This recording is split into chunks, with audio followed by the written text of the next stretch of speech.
Welcome to One Tired Teacher, episode 137. How to plan your Meet the Teacher night using print and digital. So today we're going to talk all about open house, Meet the Teacher, what that might look like for you in your school, and how we can take what we learned about our virtual open houses last year and we can incorporate some of those elements to make our in-person so much easier. This can be a stressful night no matter how many years you've been teaching or if this is your very first one. It can feel stressful. It feels like a big production and we want to put our best foot forward and make a good impression. And sometimes we get a little nervous. So let's talk about some things that we can do to make this night a night to remember. I hope you stick around.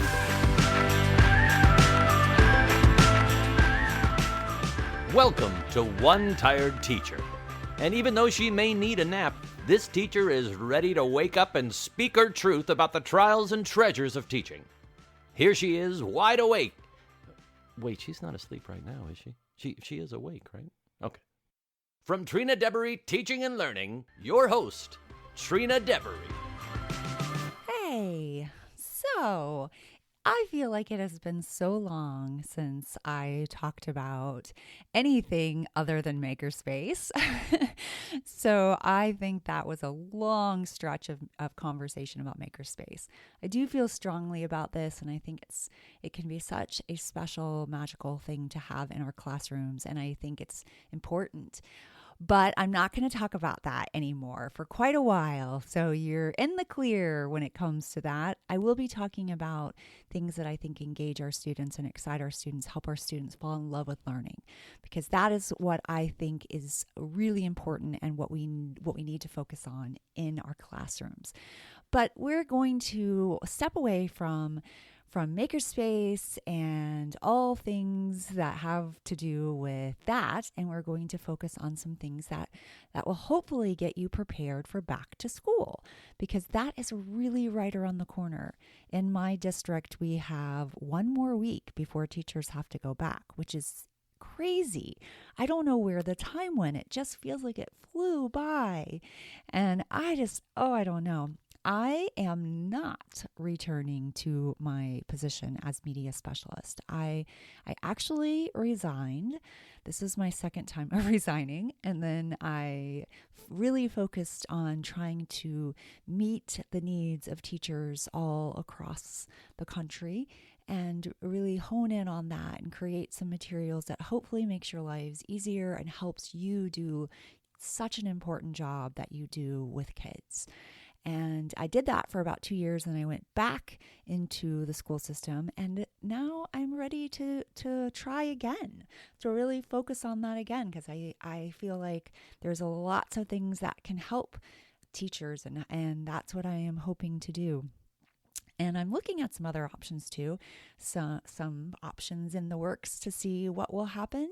But I think it's time to find my path, find my own path. And I know that it can be, a moment when we're in teaching where we think, do we keep going? Do we stay? Do we fight the fight? Do we, keep on doing all the amazing things that we're doing in our classroom? Or we push back against some of the things that are crazy in our system?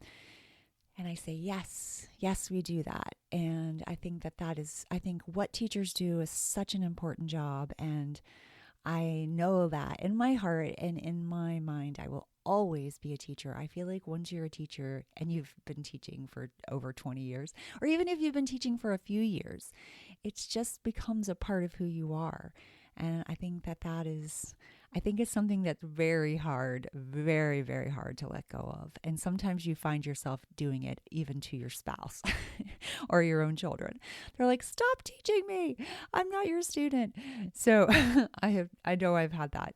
I've had trouble with that in the past, I will admit, and hopefully I will not continue to do that to my own children, and I don't need to do that to my spouse because I don't have one, so that helps with that situation. But once you're a teacher, you're always a teacher. All right, so let's talk about the Meet the Teacher Night, or otherwise known as open house. And this can be a really exciting time. It can be a stressful time, but it's also a time where you get a chance to really impact your families and to make those connections with your families so that they can feel confident and comfortable leaving their child with you. And you can feel excited about the little faces that you see and you welcome into your classroom. Last year, I did an episode, episode 89, how to plan a virtual open house, Meet the Teacher, because a lot of us were going back virtually. We actually went back in person, but we had a virtual open house.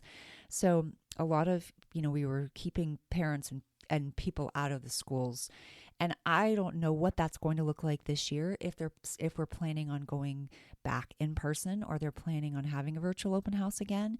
But I know that some states are doing that. So if you are looking specifically for virtual, you might want to check that out. Episode 89, how to plan a virtual open house, Meet the Teacher. Also, I have a virtual Meet the Teacher packet with everything that you need. Sorry about that. Everything you need to schedule your virtual open house so that you can have an invitation to parents. You have slides that have information that are editable for you to put in there. You've got a virtual or digital flip book. There is a transportation form. There's all about your students form that you can fill out on Google Forms. Just so many resources that will help you really run a smooth virtual open house and make your life so much easier. And we're going to talk a little bit about that today because I want to talk about what's going to happen this year and how we might want to take some of the things that we did virtually and we might want to use them in our in-person open house. Because the good news is hopefully we're getting a chance to see people in person, because it's easier to connect in person than it is across the screen. But I know that can be chaotic, and there can be a lot going on, and it doesn't have to be that way. And people do their open houses in different ways. I know that some people will have all parents come in at the same time, and they'll do almost like a little presentation about who they are and the things that they expect in their classroom and things that they'll be covering. And I think that's that can work really well. I know in my school we had just a time frame, so it was like a couple hour time frame. So people were coming in and out at different times. So a presentation wasn't going to really work.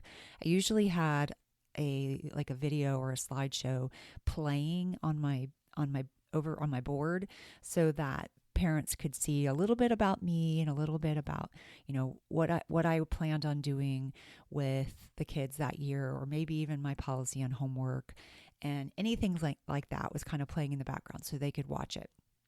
And I also had a lot of digital elements, even, years ago, because it made life so much easier.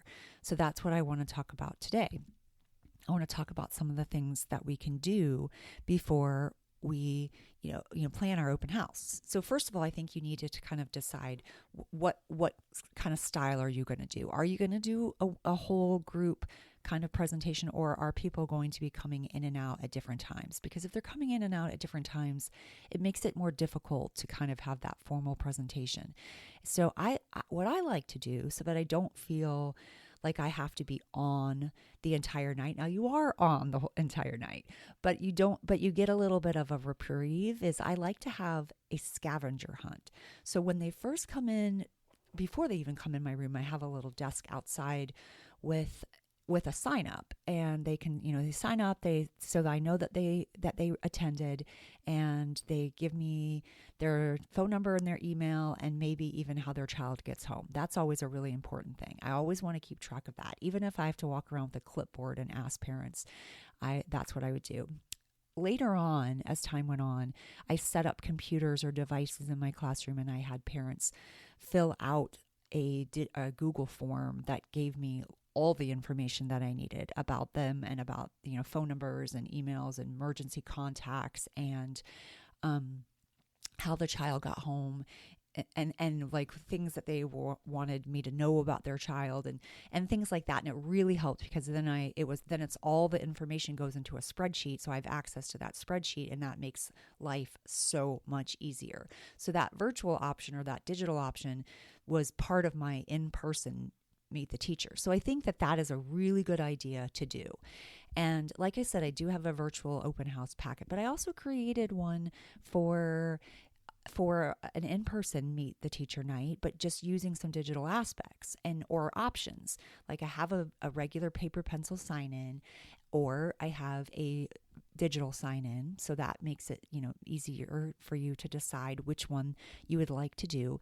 But that's the first thing that I had. And then I had a scavenger hunt. And I've also created this so that you could make it editable on a Google form, and they can do the scavenger hunt that way. But now they're in person, so they can see some of the things. So you might want to change some of the elements if you're in person as well. You could still have it digitally, so you're not running a bunch of copies. I know for me, like it's so many copies for open house. And if you keep some of those things digital, then you eliminate that. And also you get the kids like logged into your computers and your devices and things like that, and that they know that right away, which is nice and helpful. So it's something to think about. I do have a printable scavenger hunt as well, but actually, I take that back because I put it on Google Slides so that you could edit it. So you would be able to add the things that you wanted. Because some of the things I might have in the scavenger hunt, just to give you an idea, is I might have them go into the Book Nook and find the book that they want to hear or read that year in class. I might have them find their desk with their name tag. And I might have them have their parents fill out a first day note that they're going to leave on the desk. And I might have the students fill out something they want me to know about them. I might have them drop their supplies into baskets that I have put around the room and labeled, which helps me organize the supplies. The parents are basically organizing the supplies for me and the students, so I don't have to do that. So then when everybody leaves, I've got all the crayons in one basket and all the notebook paper in one basket and all the things that I need in one place. And that makes it so much easier. Now, I tell them to keep things like, their own individual crayons and markers and their own individual scissors and things like that, unless you're going to do a group, a table, shared supplies. But for some of those personal supplies, I tell them to keep that or put that in their desk or put that in their cubby, because I want them, sometimes as a parent, you would buy the nicer markers or, scissors or whatever, and you would want that to be the thing that your student or that your child had, and you didn't want them to share whatever was available. So obviously I don't mean you don't want them to share, but you want them to be able to have the supplies that you purchase for them. I think sharing is still important. So I think you're going to have some community supplies like sticky notes and maybe glue or something like that. So that's just something to consider. And those are things you want to think about before you even start your open house, especially if you're going to have your supplies organized. But I'm telling you, that was like one of the best things I ever did, was have my parents and students basically organize my supplies for me. It made putting supplies away not so daunting. And as you notice, I did have them bring the supplies to open house, because when kids are lugging in those supplies on the first day of school, it's very stressful to the student, to you, to where you're going to put that right away.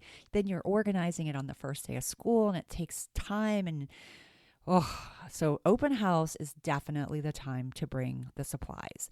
So, and the scavenger hunt keeps them busy, gets them oriented to the classroom, and gives you an opportunity to kind of circulate, talk to parents. And they also, on the scavenger hunt, one of the tasks is for the parents to come and meet you and say hello. So that is included as part of their scavenger hunt. Now, not everyone's going to be on the same thing at the same time, especially if they've walked into the class at different times through that, window of open house time. And that gives you an opportunity to not be bombarded by like 20 families at once. So I think that is a really helpful thing to keep in mind. So that's kind of what's going on at my open house. And like I said, I've created a new open house Meet the Teacher packet with some digital options and some paper and paper print options as well. Like the little notes to, your the first aid notes are printable so that you can have those cut out, and there's 2 on 1 page to save paper and printing, and you can have those cut and then maybe on a table, and parents are filling those out and leaving them on the students' desks. I think that's really a fun thing to have actually printed. And then I love to have my Meet the Teacher little note for parents as well, but that could be something that's digital, because might be something that you can share, or it can be part of what you have set up on your devices so that parents kind of read over that and look at it. Or that even might be something that you end up emailing to them or sending out on Classroom Dojo. So those are just some things to keep in mind. I think it's nice to have, your room ready to go and set up. I know I've had students come in, and kids that were really reluctant to be there and have come in and they see how the room is decorated. Like one year I did superheroes, and they looked at their parents and they said, "Okay, I can come back." And it was like, all right, I knew I won them over from the first impression, and I just had to continue that. And talk about a way to start. I think it was really a special way to start. So having your room ready to go is helpful. Although if you are, have limited time in your classroom and your open house is right away, an idea, and I've seen teachers do this before, they'll have like construction or like that tape up that's like under construction. So people know that you still have, a few more days to get your classroom ready. So that's something to consider too if you're running out of time, because sometimes they do that to us where they make us have this open house before they've even given us a chance to get into our classrooms, because there's been like 25,000 meetings and we're not ready. We're totally not ready. So that's something to just keep in mind. Another thing that you might consider digital or paper pencil is a transportation form. You might want to have this transportation form ready to go so that you know how the kids get home. I think this is really important, so you're not scrambling on that first day. A volunteer form is really helpful as well, which is another thing that can be digital, and I've included that in the open house Meet the Teacher. Or you can create it yourself and have those things ready to go. I think that makes it much easier. So those are just some ideas for your Meet the Teacher and your night. I think it's helpful. Let me just say one more. I think it's helpful to have like an informational flip book. I have created that digitally, so then you're saving tons of paper and you don't have to do all the stapling of all the pages together and figuring out how it's going to flip. The digital one is really cool on Google Slides, and if you watch it in the present mode, it can actually flip. And it has a little plant at the bottom so that that's like a home button, so you can get right back to the beginning, which I think is really cool. And if you do it in an editable version, then you can edit things. You can edit the topics. I go over like my schedule. I might talk about homework or grading or topics that we'll cover, or your expectations. Things like that can go in an informational flip book. So that makes it really, really helpful. I don't think it's necessary to have an informational flip book and all about the teacher and a brochure, and you can kind of limit some of the things, because sometimes we go crazy and it can be really overwhelming. Another good idea that a teacher had that I've seen before, and I actually didn't include this in the packet, but I think this is a good idea. They created a fridge magnet. They had little squares of like information for the teacher's information. Maybe you'd have your Class Dojo, contact information, or maybe you'd have your cell phone if you give that out, or maybe you would have the school number or your email or something like that. And then you put little magnets on the back, you laminate them, put little magnets on the back, and then you leave them out for parents to take. So they have these little fridge magnets of your information. I thought that was a really helpful thing as well. Okay, so hopefully you are a little more prepared for your open house Meet the Teacher night, and you're feeling good about it, because it's a new year. I think it needs to be all about making those connections and building those relationships so that we can have that a year where we feel like we're really supporting kids and we're supporting parents and ourselves, and you're taking really good care of yourself. That's an important thing to remember too. All right, I hope this helps. And if you are in need of a Meet the Teacher open house night, I like I said, I have the virtual one, and then I have the one that is kind of for both. And it does have some of the elements from the virtual one, but a lot of it is new too. It's kind of a new twist of like it's different colors and things like that. I think it's really pretty. So hopefully it helps. This one tired teacher is needing just a little bit more sleep this summer. Until next time, sweet dreams and sleep tight.